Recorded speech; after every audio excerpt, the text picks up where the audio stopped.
Assalamualaikum warahmatullahi wabarakatuh. Alhamdulillah. Para sahabatku sekalian, kita lanjutkan kajian kisah Nabi Ibrahim alaihissalam full atau lengkap, yang dalam pertemuan ini sudah memasuki episode ke-6 berjudul Kisah Fir'aun era pertama, adalah raja yang mau merampas istri Nabi Ibrahim alaihissalam. Bagaimana ceritanya? Monggo.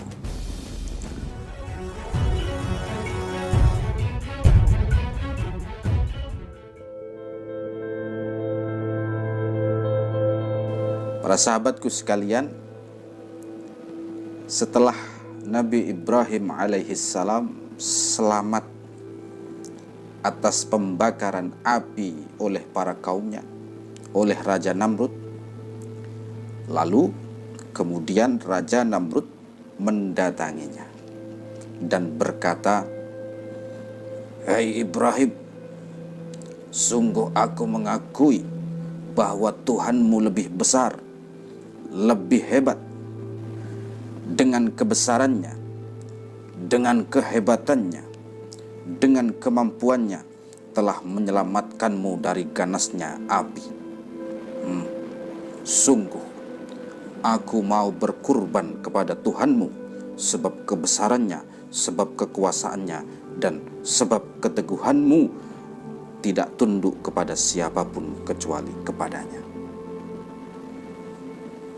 Nabi Ibrahim alaihissalam langsung menjawab, "Engkau masih menuruti kesombonganmu, engkau masih menuruti keegoisanmu, maka Allah subhanahu wa ta'ala tak akan menerima pengorbananmu. Camkan itu wahai Namrud." Lalu si Namrud berkata lagi, "Ketahuilah hai Ibrahim, aku tak mampu melepaskan kekuasaanku, melepaskan kerajaanku apabila aku mau menuruti kehendakmu, apabila aku mau mengikutimu." Dan si Raja Namrud tetap melaksanakan kurban dia sebanyak 4.000 sapi. Akan tetapi kurbannya itu tak diterima oleh Ibrahim, tidak diterima oleh Allah subhanahu wa ta'ala. Dan riwayat Imam As-Sudi mengatakan, si Raja Namrud itu kemudian mengusir Ibrahim alaihissalam. Katanya, "Hai Ibrahim, pergi saja kamu dari kerajaanku, agar engkau tidak membuat kerusakan di sini." Dan setelah diusir, Nabi Ibrahim alaihissalam bersama sebagian kaumnya yang beriman, di antaranya Sarah dan Lut bin Harran, atau yang kita kenal dengan sebutan Nabi Lut alaihissalam. Beliau itu adalah putra dari saudara Ibrahim alaihissalam. Maka berarti Nabi Lut ini adalah keponakan Nabi Ibrahim alaihissalam. Mereka semuanya pergi berhijrah ke wilayah Harran. Sekarang itu wilayah selatannya Suriah dan utaranya Yordania. Nah, sambil menunggu perjalanan hijrahnya Nabi Ibrahim alaihissalam, silakan subscribe dulu bagi para sahabat yang belum menekan tombol subscribe-nya, agar para sahabat semua tidak ketinggalan kajian-kajian Islami yang lain. Para sahabatku sekalian,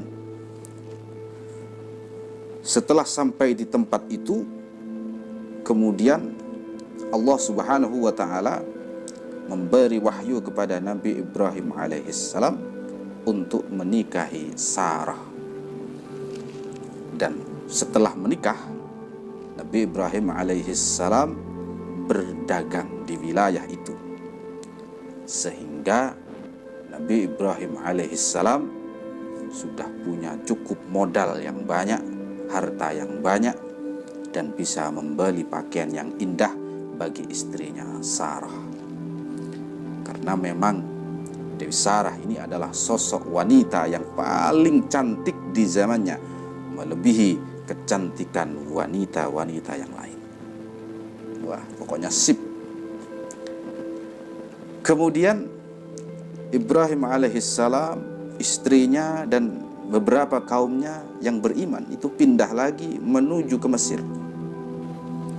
Dan di wilayah Mesir saat itu, Mesir dikuasai oleh raja yang sombong, kejam, mania istri orang.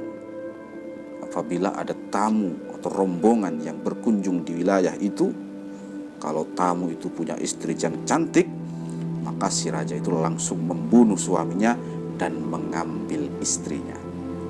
Wah, jangan untuk ditiru. Tidak untuk ditiru.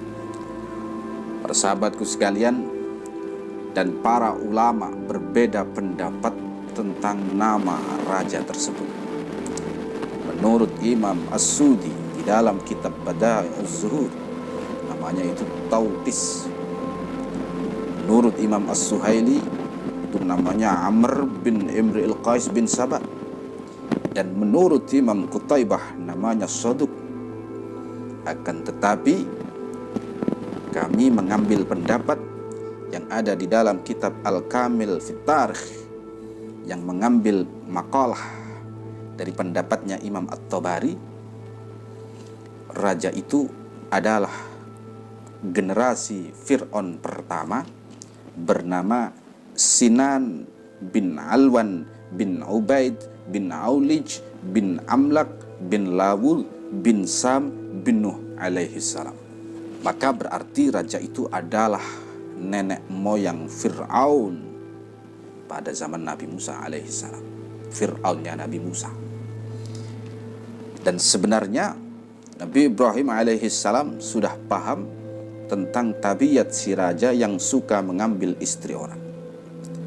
Maka oleh karena itu, ketika saat beliau datang ke tempat itu, Nabi Ibrahim alaihissalam menyembunyikan istrinya si Sarah ke dalam peti dan berjalan masuk melewati penjaga gerbang kerajaan.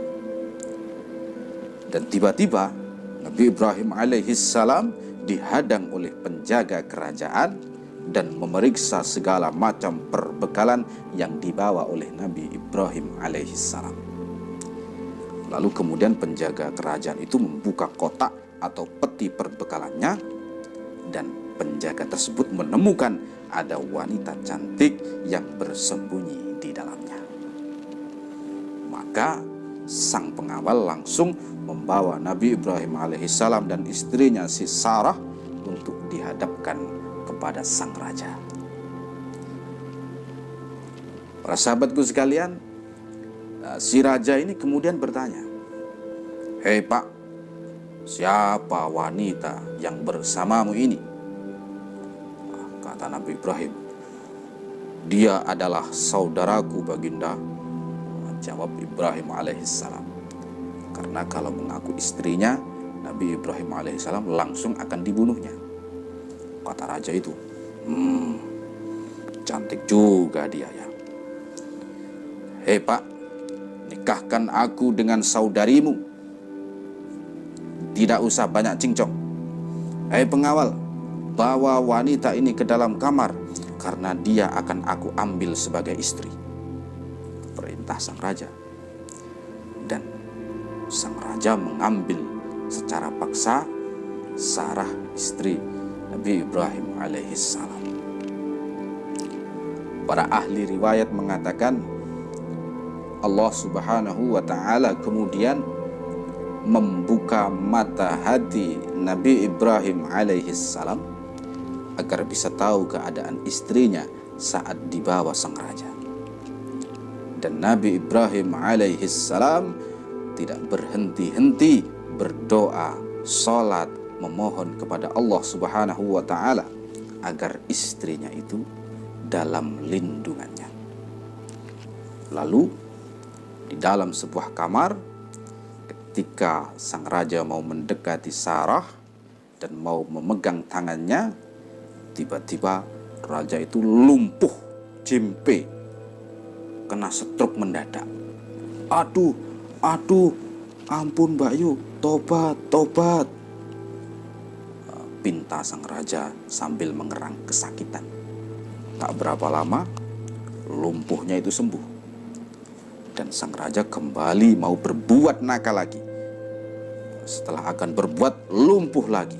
Kalau sekarang tangannya dan kakinya yang lumpuh. Kemudian setelah lumpuh, dia tobat lagi. Setelah sembuh, kemudian nakal lagi. Setelah nakal, lumpuh lagi. Begitu terus hingga sampai 7 kali berturut-turut. Dan yang ketujuh ini, sang raja sudah benar-benar minta ampun dan bertobat. Memang betul-betul sudah nggak bisa. Kemudian sang raja berkata, nampaknya kamu itu bukan golongan manusia, dan sungguh kalian datang ke sini bersama golongan setan. Sang raja agak sedikit dongkol, katanya tidak bisa memenuhi hasratnya. Dan kemudian sang raja melepaskan Sarah dan memberikan hadiah seorang pelayan wanita bernama Hajar. Lalu setelah Sarah bertemu Nabi Ibrahim alaihissalam, Nabi Ibrahim berkata, "Bagaimana kabarmu nih mas istriku?" Kata si Sarah, "Allah Subhanahu wa ta'ala yang melindungiku dari kejahatan orang-orang kafir. Dan dia memberikan aku pelayan ini pak, namanya Hajar. Anu pak nih, suamiku, ambillah dia, jadikan dia sebagai istrimu. Semoga Allah Subhanahu wa ta'ala memberikan rizki seorang anak dari dia." Jawab Siti Sarah, karena memang Dewi Sarah sudah lama menikah dengan Nabi Ibrahim dan belum mempunyai anak.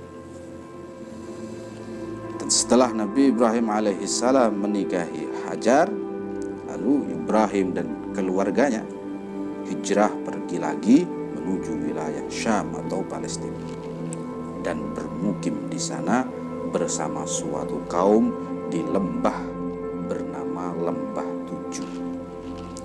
Dan di sana Allah Subhanahu wa ta'ala memberikan kekayaan rizki yang banyak kepada Nabi Ibrahim alaihissalam, hingga dikatakan beliau mempunyai 12.000 sekelompok kambing yang tiap-tiap kelompok itu dijaga oleh satu anjing. Sangat kaya Nabi Ibrahim alaihissalam ketika berada di sana. Dan beliau, Nabi Ibrahim alaihissalam itu termasuk golongan dari para nabi yang kaya raya. Beliau sama sekali tak pernah makan kecuali bersama tamunya. Pernah suatu sore, beliau tak ada tamu yang menghampirinya. Lantas beliau berjalan hingga beberapa kilometer untuk mencari seorang tamu atau siapapun yang mau diajak ke rumahnya untuk makan bersamanya. Dan dikatakan beliau, Nabi Ibrahim alaihissalam, adalah orang pertama di dunia yang memberikan suguhan makanan kepada tamunya. Hingga saat ini kita disunnahkan menyuguhkan makanan buat tamu kita. Nah, kebiasaan ini yang pertama melakukan adalah Nabi Ibrahim alaihissalam. Dan beliau juga orang pertama yang rambut jenggotnya itu memutih atau beruban. Berarti kaum sebelumnya itu tak ada rambut yang beruban, enggak ada.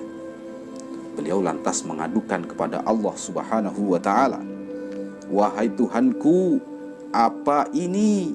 Kenapa rambut saya memutih?" Lalu Allah Subhanahu wa ta'ala mewahyukan kepada Ibrahim dengan menjawabnya, "Hai Ibrahim, itu adalah tanda ketenangan, tanda kebijakan."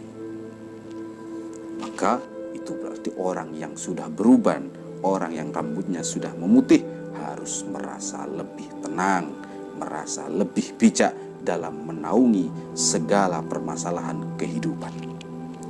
Bukan malah tambah nakal, tambah nyeleweng, tambah kakean pola. Geplek bringkilan, wis tuwek kok petakilan. Jangan seperti tua-tua keladi, makin tua makin menjadi-jadi. Para sahabatku sekalian, kita teruskan kisahnya. Lalu Nabi Ibrahim alaihissalam kembali meminta kepada Allah Subhanahu wa taala, "Ya Allah, tambahkan sikap ketenangan kepadaku." Dan setelah itu uban Nabi Ibrahim alaihissalam semakin bertambah hingga semua rambutnya memutih semua. Tandanya orang mendapat ketenangan, memutih, beruban. Dan bagaimana kisah selanjutnya kita teruskan di episode yang akan datang, yang mana kisahnya tak kalah seru. Mohon maaf atas segala kesalahan, kekurangan. Wallahu a'lam bissawab. Wassalamualaikum warahmatullahi wabarakatuh.